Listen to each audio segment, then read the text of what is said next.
Alors, les spécificités relatives à vos contrats. Alors, première hypothèse, maintenant on va se concentrer sur la relation entre un artiste et une galerie. Alors là, comment est-ce que ça fonctionne? Le problème, c'est que dans le secteur, pas le secteur culturel ici, le marché de l'art, on va avoir différents types de galeries. Les galeries ne proposent pas le même type de service. Si en bout de course, l'objectif est de vendre des œuvres, ce n'est pas pour autant que le service que la galerie va proposer aux artistes va être le même. Et là, on fait une distinction entre quatre grands types de galeries.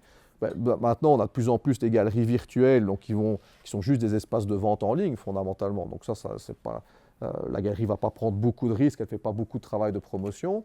La galerie de location, on l'a déjà évoqué tout à l'heure, c'est celle qui ne prend pas beaucoup de risques non plus. Elle ne fait que louer un espace à l'artiste, son loyer est payé, c'est comme ça qu'elle gagne sa vie, et c'est l'artiste qui prend les risques en cas d'absence de vente. Donc là, c'est très facile pour la galerie. À côté de ça, vous allez avoir la galerie de vente classique qui va être peut-être plus active sur le marché secondaire, qui va prendre des œuvres en dépôt qui feront partie de son stock et qui essayera de les vendre et elle gagnera sa vie au fur et à mesure qu'elle arrivera à vendre. Donc là, elle va plutôt se diriger vers des œuvres d'artistes qui ont déjà une certaine notoriété, donc où elles sont déjà identifiées le fait qu'il y a déjà eu un succès sur le marché.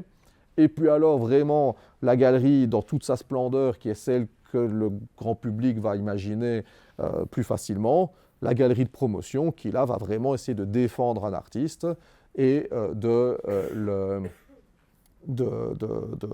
défendre sa cote et de développer la réputation de cet artiste sur le marché.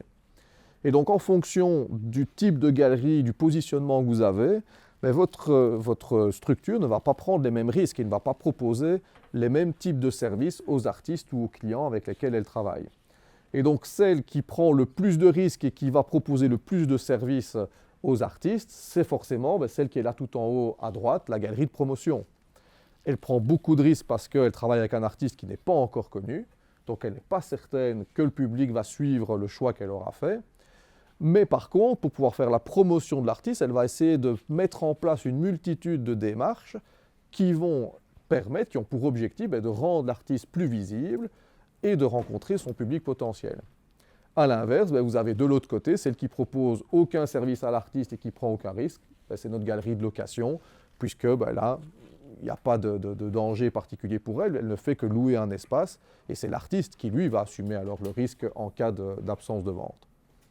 Pourquoi est-ce que j'ai mis la galerie en ligne ici tout en bas? C'est parce qu'elle va peut-être proposer toute une série de services à l'artiste liés au développement, à sa visibilité en ligne à ce moment-là. Mais par contre, elle va prendre assez peu de risques financiers puisque elle n'aura pas d'espace physique à devoir gérer et du coup à devoir financer. La galerie active sur le marché secondaire, là, elle va rendre aucun service à l'artiste par définition, puisque notre artiste est peut-être même déjà mort en réalité, ou en tout cas a déjà une certaine notoriété. Le risque qu'elle prend n'est pas forcément le plus élevé. Pareil pour la galerie de vente, c'est parce que ici on est dans une hypothèse où l'artiste a déjà eu un travail de promotion, donc il est déjà un minimum connu. Et donc, si on décide de reprendre un artiste dans ce type de galerie, on sait déjà qu'il y a déjà des amateurs. Et donc là, on essaie de poursuivre le travail de développement de cet artiste-là. Et donc, le risque n'est pas le plus élevé, mais il est quand même un peu plus élevé que la galerie de vente, parce qu'ici, sur le marché secondaire, on rencontre un autre type de risque qu'on n'a pas sur le marché primaire, c'est le risque de faux. Donc les fausses œuvres d'art, et à un moment donné où forcément les marchands et les maisons de vente sont confrontés à des œuvres qui en réalité sont des contrefaçons. Et il y a beaucoup de contrefaçons en réalité qui circulent sur le marché. Et donc, en fait, là où elles prennent un risque, c'est plutôt une fois que la vente a été finalisée, et vous avez peut-être le collectionneur qui va finalement soumettre l'œuvre à un restaurateur, qui aura un doute sur la qualité du tableau, qui va ensuite soumettre l'œuvre à un expert, et qui va vous dire, non, en fait, après avoir fait peut-être des analyses de pigments, ou enfin, il y a une analyse de style, il y a plein de manières de déterminer si une œuvre est un faux ou pas, va vous dire, non, en fait, ceci, c'est une contrefaçon. Ce que vous pensiez être votre Picasso n'est en fait qu'une croûte qui ne vaut rien du tout. Et qu'est-ce qu'on fait quand c'est comme ça? On regarde son contrat de vente. Et on regarde ce qui est prévu au niveau du risque lié à l'authenticité.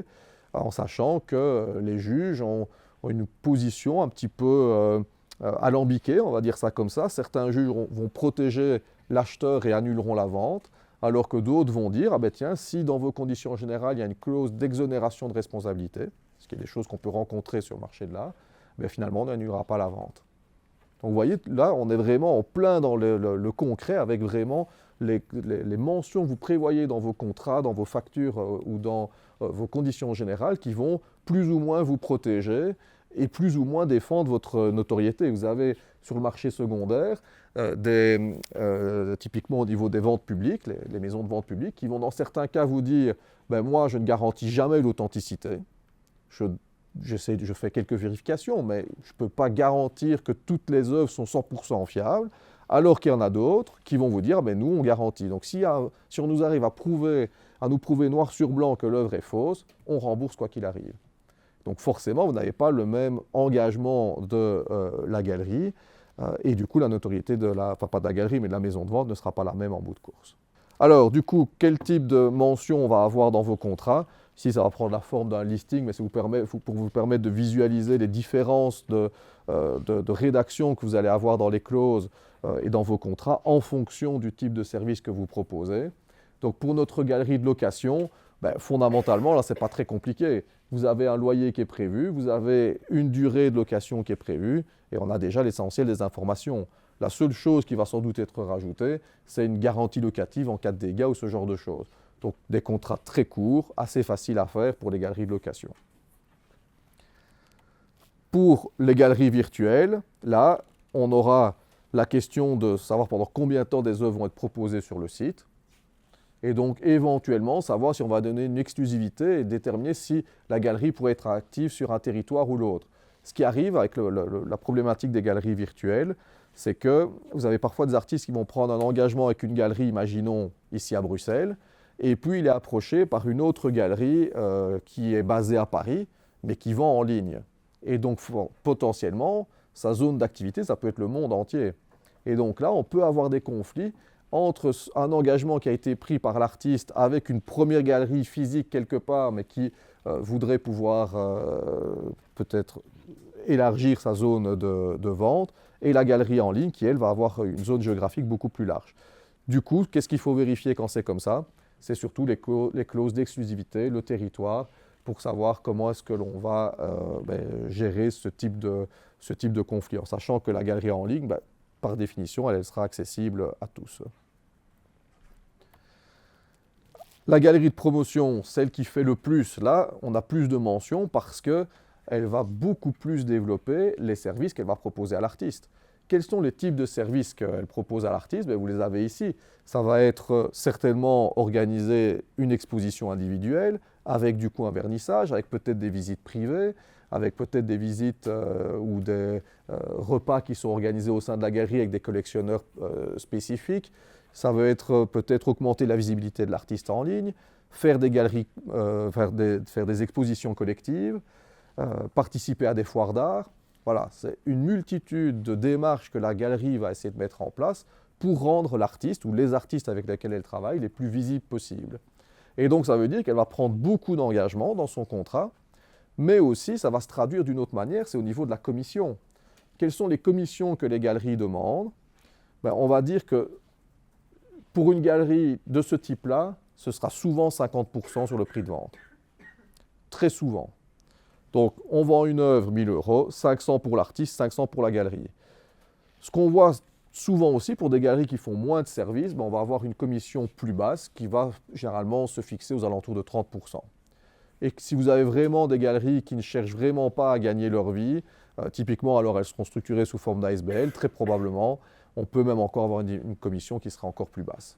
Mais bon, on ne peut pas tout avoir évidemment. Si la galerie prélève peu sur les prix de vente, ça veut dire aussi qu'en bout de course, elle va proposer beaucoup moins de services à l'artiste. Vous avez des galeries qui ont une notoriété tellement développée face à un artiste qui commencerait son activité, qui elles vont imposer alors une commission supérieure à 50% encore.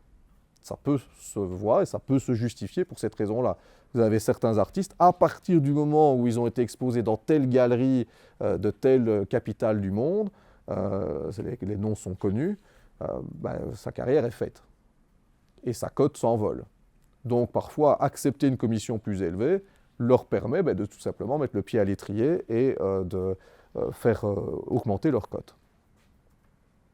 Donc au niveau des galeries de promotion, ça je voulais déjà évoqué tout à l'heure. Donc l'hypothèse des ventes parallèles, c'est celle où vous avez donc l'artiste qui vient pour distribuer ses cartes le jour du vernissage. Et donc à ce moment-là, on va transposer dans la convention un engagement de l'artiste qui va être un engagement de non-contournement. Ça voudra dire que si lui est contacté directement par des collectionneurs, pendant une durée plus ou moins large, plus ou moins longue, suivant les hypothèses, il a l'obligation de renvoyer vers la galerie.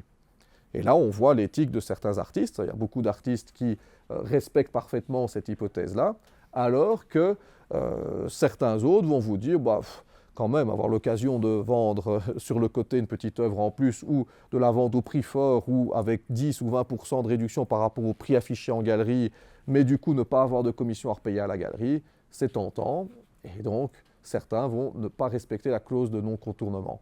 Qu'est-ce que ça veut dire dans la pratique? Comme on est sur un petit marché, les gens parlent tôt ou tard, et donc ça finit toujours par se savoir. Et on vérifie alors ce qui a été prévu dans la convention pour savoir quelle est la sanction à ce moment-là. Vous avez un artiste qui n'a pas respecté la convention, et ça veut dire potentiellement peut-être reverser le prix, pas le prix de vente, mais en tout cas le montant que la galerie aurait pu revendiquer en tant que commission. La galerie sur le marché secondaire, là on a deux types de contrats de vente en fonction de la manière dont elle va travailler. Soit la galerie achète l'œuvre purement et simplement et la revend, donc l'œuvre intègre son stock, et donc on a un contrat d'achat auprès du collectionneur qui veut revendre, et puis il y aura un deuxième contrat de vente cette fois-ci auprès du nouvel acheteur, du nouveau collectionneur qui acquérera l'œuvre, mais forcément à un prix plus élevé puisque la galerie fera sa commission. Ça c'est la première hypothèse. Et ce qu'on rencontre beaucoup plus souvent, ce sont des hypothèses où on fait un dépôt. Donc l'œuvre continue à appartenir à son propriétaire légitime, enfin légitime peu importe, à son propriétaire en tous les cas, et les transferts de propriété se feront une fois que la galerie aura trouvé un acheteur. Alors on peut avoir des structures qui sont tout à fait particulières dans le secteur culturel et sur le marché secondaire. Vous allez avoir donc d'un côté le vendeur, de l'autre côté, et vous avez à l'autre bout notre acheteur. Mais ces deux personnes-là ne se connaissent pas, par définition, sinon ils auraient fait une vente en direct.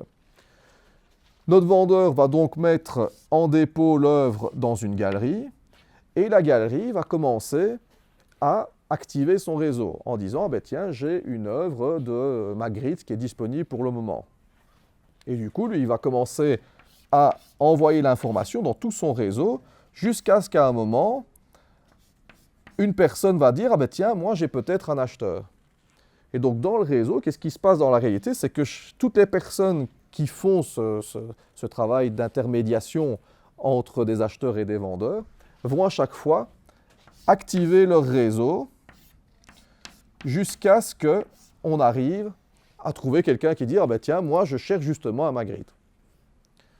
La difficulté, c'est que toutes ces personnes-là, donc vous avez votre galerie, vous avez votre premier intermédiaire, vous avez votre deuxième intermédiaire. Dans la réalité, vous pouvez en avoir 3, 4, 5, 6 qui peuvent intervenir.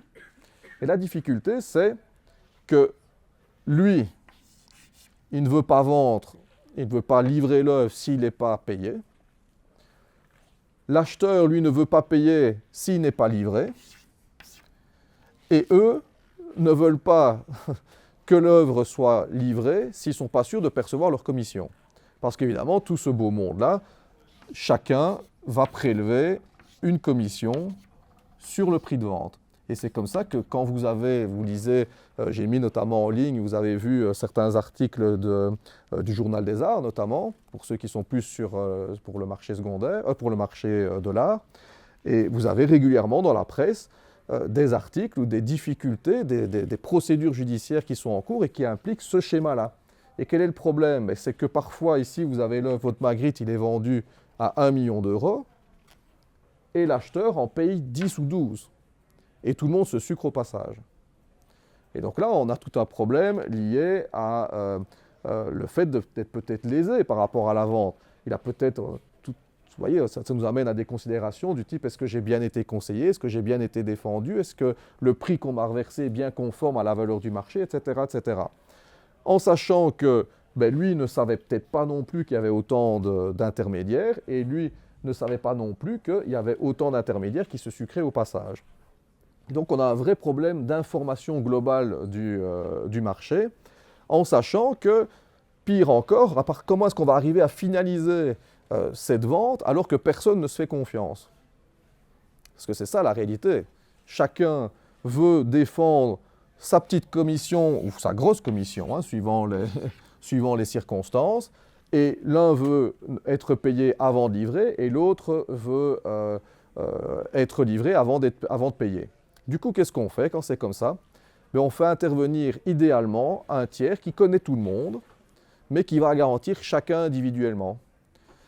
Et vous avez donc ce qu'on appelle un escroc, mais écrit comme ceci, pas un escroc. Donc ici, c'est en anglais. C'est un tiers qui va recevoir l'argent de l'acheteur.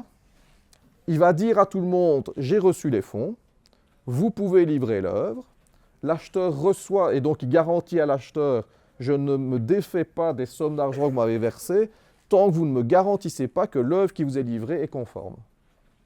Et on arrive du coup, en faisant ça, à rétablir une certaine confiance, pour autant qu'on puisse parler de confiance dans un cas comme celui-là, où on va du coup avoir notre vendeur qui va faire la livraison, peu importe comment, l'œuvre arrive à l'acheteur vérifie, il va dire « Ok, j'ai tous les papiers, les certificats d'authenticité et tout ce qui va avec, et du coup, je considère que ma livraison est conforme. » Il confirme à l'escroc que tout est en ordre, l'escroc reverse le prix de vente au vendeur et paye les commissions à chacun.